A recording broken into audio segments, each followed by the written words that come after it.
Were you surprised to see Justin Tucker miss that field goal last week, and just how good is he? Tucker's he's an elite kicker that has had ridiculous results in his career. There was definitely some weather in that game. Not sure if he got all of the ball there. It looked like just about a yard short. But when you rewatch it, it seems like both sides feel like it's going in, and it just comes up just a little bit short. But he's definitely had success from over 60 in his career. It'd be hard to say no. I think I coached arguably the best guy as well in Vinatieri. So I think Adam has had the most clutch kicks in his career. But as far as accuracy and being able to hit from distance, I would say Tucker's probably has him in that, edges him there. But Vinny, I don't know if you can ever discount his ability to connect on big kicks, and probably the biggest kick in NFL history in the game against the Raiders. So Bill used to show that quite a bit. How much time did you spend talking to Vinatieri about that kick? I'm sorry? When you were coaching him, how much time did you spend just talking about that kick that he made against the Raiders? Not often. I mean, we definitely, reminisced on it, I guess you would say. But he talked through a bunch of kicks in his career, especially the ones that were in elements that were tough kicks. So, but no, I learned a lot from Adam, both as a player but more as a coach. Is this defense wearing out your punt return team too early in the year? Defense is on fire, for sure. Hopefully we can continue to play at a high level and give us opportunities to get the ball back. D-Hop with 2 for 2, 50 plus, so that's got to feel pretty good. Yeah. Dustin came into my office the other day. This is actually a funny story. So comes into my office the other day, and we're talking through a few things, and I had Adele playing on my, whatever you want to call it, my iTunes. And he goes, Adele's a Browns fan. I'm like, no, she's not. And he's like, yes, she is. She actually said it in the media the other day.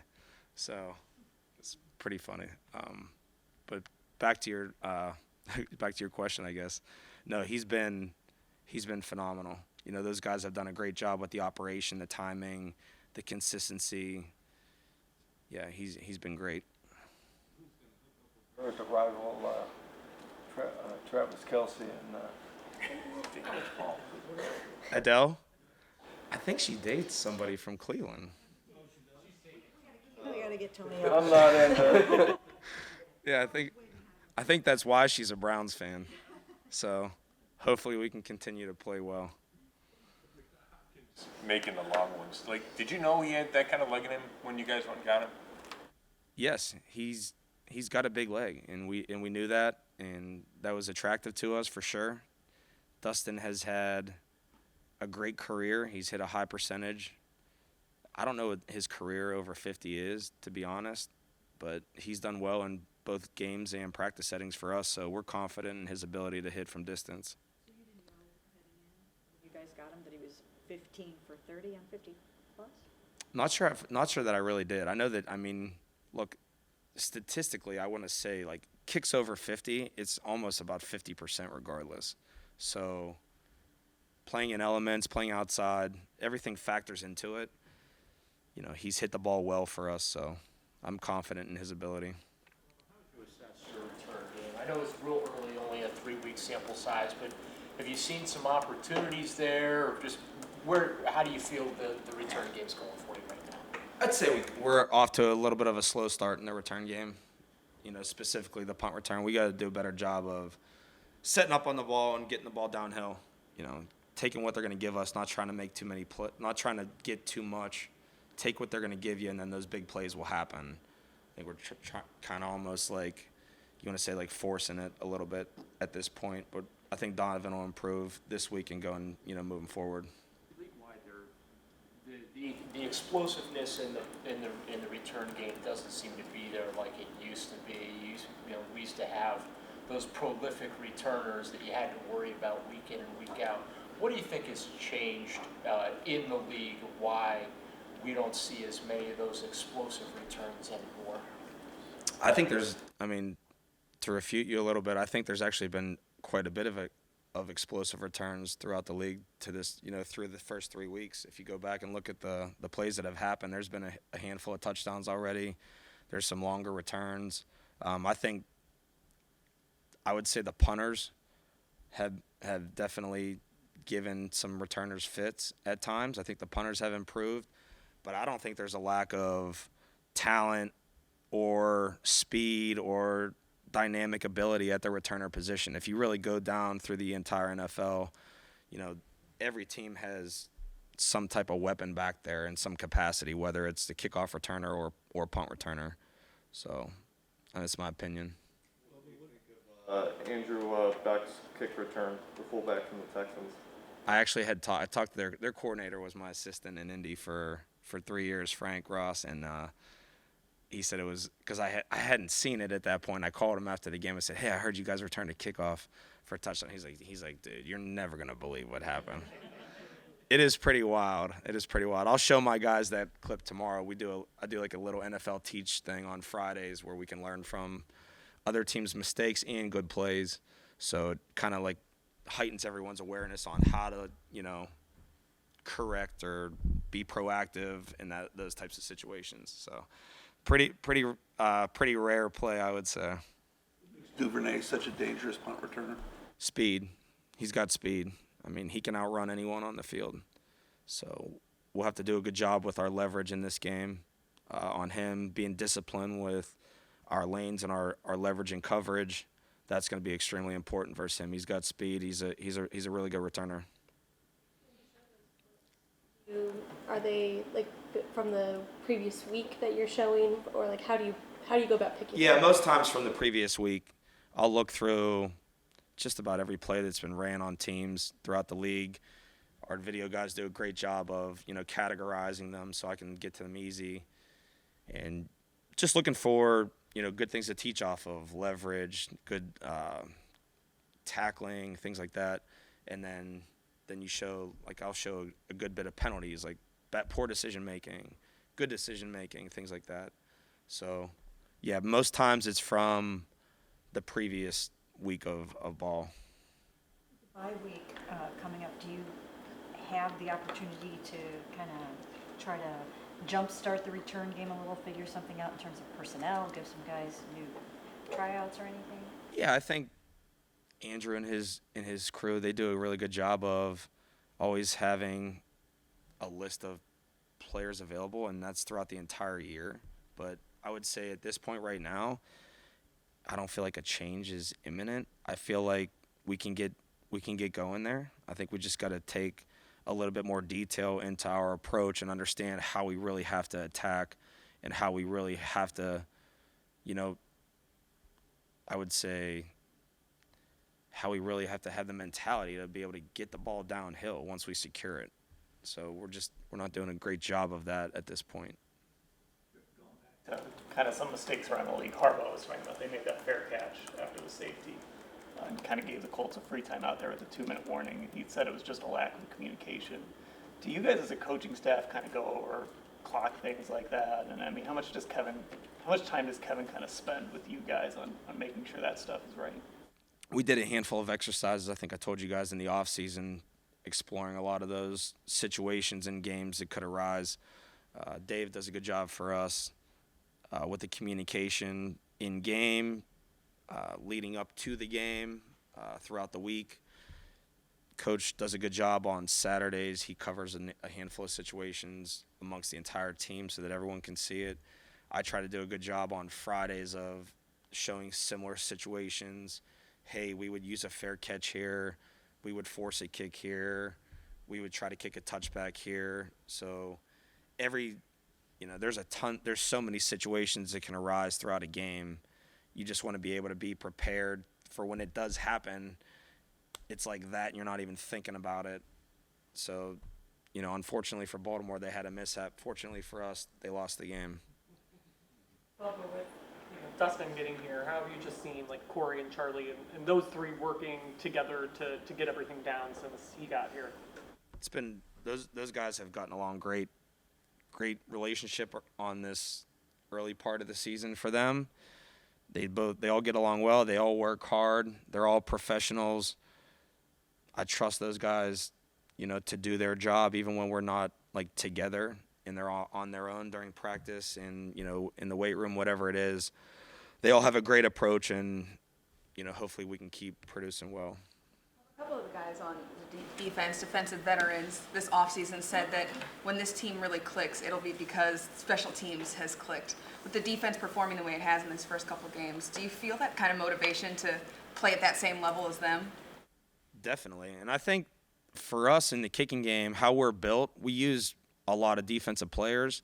And a lot of those guys that are playing defensive snaps are contributing on our units. You see JOK last week with the tackle on kickoff, Anthony Walker with the tackle on punt. Like he and Taki, those guys have done a really good job for us. And, the defense has been almost like infectious to the rest of our team to play at a high level. So I think that, everyone has to hold up their end of the bargain. The best way to win a football game is to play complementary football with your offense, your defense, and your kicking game, being able to control field position. So I think that, moving forward, that's our goal. Protect the football, control field position, play good defense, and then plays will happen on offense, special teams, throughout the game. We're starting to see a couple more. We're starting to see teams use that new fair catch rule. Just that now that you've gotten to see a couple of weeks of football, has your view changed? I know in the off season you were just, hey, we really value the return game and that's what we focus on. But just what's your take on that rule change now? We're a few weeks deep. Same thing. I feel like, to your point, I value the return game. I'm confident in our players. Situational football could dictate a fair catch or not. I think that if you're going to use a fair catch, it could be more in those situations late in the game, whether you play your hands unit, whatever it may be.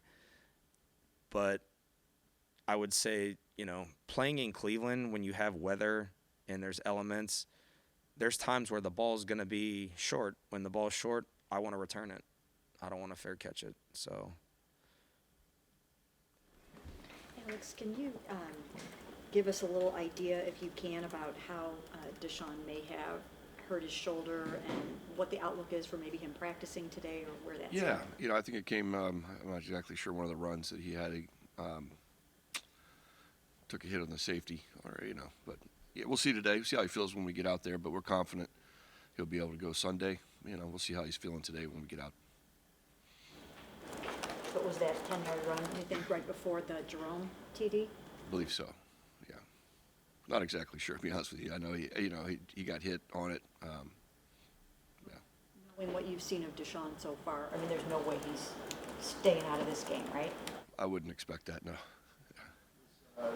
DTR putting him in Sunday, was that a byproduct of Deshaun's shoulder, or was that hey, we had this thing wrapped up in hand, let's give DTR some burn? Trying to get him in there, get him some work in a game that we felt like we were in control of at that point, and had nothing to do with that. When the trainers had to come out for Deshaun earlier in the game, and he ended up staying in, but do you immediately go to DTR and start coaching him up in that situation? Oh, yeah. I mean, that's a really, as a backup, as soon as that guy goes down, I was, oh, shit, where's my helmet? I got to get my helmet. Your mouth starts to get a little dry. You think you're going in. So it was a good test run for him. But, yeah, as soon as that happens, it's the beauty of the backup. You're expected to come in and it really just, you don't have time to warm up. You got to go and get hot quick. So it was a good little dry run for him to have that experience, and then to get him in the game later was awesome. Alex, how much of a work in progress is it to kind of figure out how you want to use Kareem and Jerome and even Pierre, just kind of how you want to divide up those touches? Yeah, I think it'll flow each week to see how we're going. As Kareem gets in better shape, I'd assume he'd get more touches moving forward. But really just want to keep a fresh back in at all times, whether it's first, second, or third down. Jerome Green, nice little route for when he scored the touchdown, but that part of his game, how much higher do you think his ceiling is there in the pass game, and how excited are you guys to kind of, experiment with that? Yeah, no, I mean, he's a weapon out of the backfield as well, in the pass game for sure. He's been impressive since he's been here, running routes out of the backfield and catching the ball. So that's an area where he'll continue to grow. What are your thoughts on Deshaun's game from Sunday? Why did it go better this time? That's a tough one. I wish I could know that exactly. I'd bottle it and sell it. But yeah, he just played confident. I thought we had a great plan going in. I thought he had owned the plan across the board, knew exactly what we're trying to get done, and was really made great decisions throughout the whole game. To have 6 incompletions and 2 of those be throwaways, that's a really good day. So, that's the blueprint moving forward. It's not always going to go that smoothly, we know that, but that was a really strong day of decision-making, accuracy, everything that comes with quarterback play. Elijah's had 9 targets on Sunday. Just kind of how have you seen him handle kind of bouncing back and forth between more of either receiver role or running back role, and how you guys are using him? Yeah, we ask a lot out of Elijah because we know he can handle it. That's the thing. So as we keep growing with him, we'll keep finding ways to get the ball in his hands. He's a very good runner after the catch, whether it's handing it to him in the backfield, throwing him a short route, bubbles, whatever that is. We're going to try to get him as many touches as we can throughout the course of a game. After the game, Watson said he felt more composed. He controlled his emotions. He wasn't over celebrating good plays and all. As a coach, can you change that, or is that up to him to fix his emotions? I can help. I can definitely help. I didn't do a great job in Pittsburgh, and that's something I learned from. But moving forward, I think he has that understanding. You can't play the position like a linebacker all the time. So, holding your emotions and just really resetting and moving on to the next play, the next series. That's something we all learned from in that game.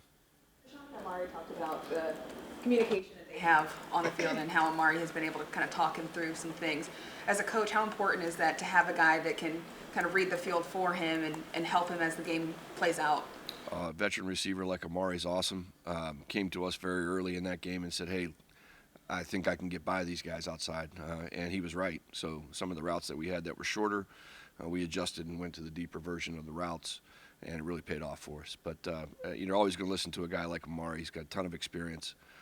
He's not going to tell you something just to get the ball. He knows how important it is to give us real looks and real thoughts, and he does. And then we obviously have a lot of respect for him. And and if he says it, we'll give it a shot for sure.